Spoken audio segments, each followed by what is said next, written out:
I found myself sitting in that same living room having a conversation with my mother one Christmas Eve. When I told her I was gay, she looked me in the eyes and she said, "I always knew this, and you're out of the will." And then she went into the next room and came back, and she laid a gun on the coffee table. And she said, "If you tell anyone else in this family or any of my friends that you're a homosexual, I will take this gun, I will blow my brains out, and you can live with that the rest of your life." I believed her, and I kept my promise, and I did not tell anyone else in my family. My parents and I never reconciled before their deaths. So for me, being gay is not a choice. But what is a choice is practicing conscious forgiveness for them and conscious unconditional love for them, because that's really the only thing I had ever asked for myself. So stand with me and love everyone without condition. Let's make that a new family tradition. Well, growing up, one of the traditions or, beliefs growing up in a religious home was that if you were homosexual, you were going to go to hell and that God didn't love you. And for me, I think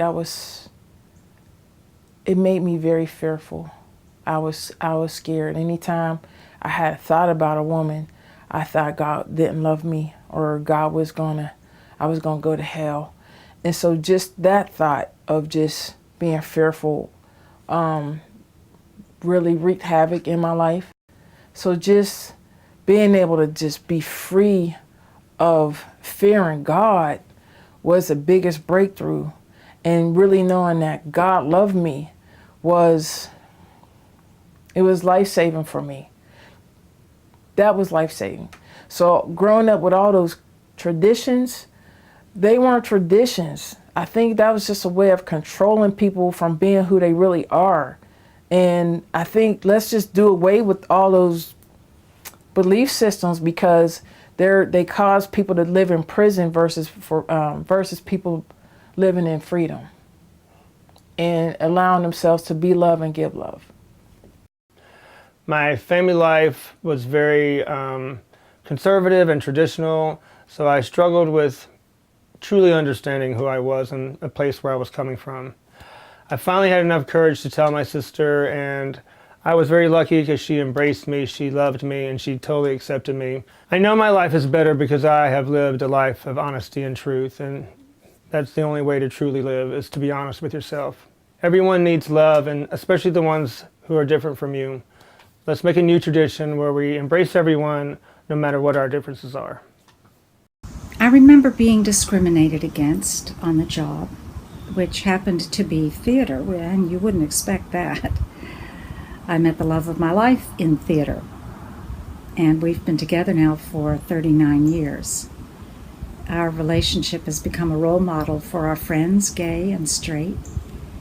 And in that sense, I guess you could say that we're very traditional. I wouldn't have become the person that I am without my relationship with her, without her love and her support, without me being able to experience my own growth in relationship to her, without loving her. Everyone deserves that kind of experience in life. Love is love.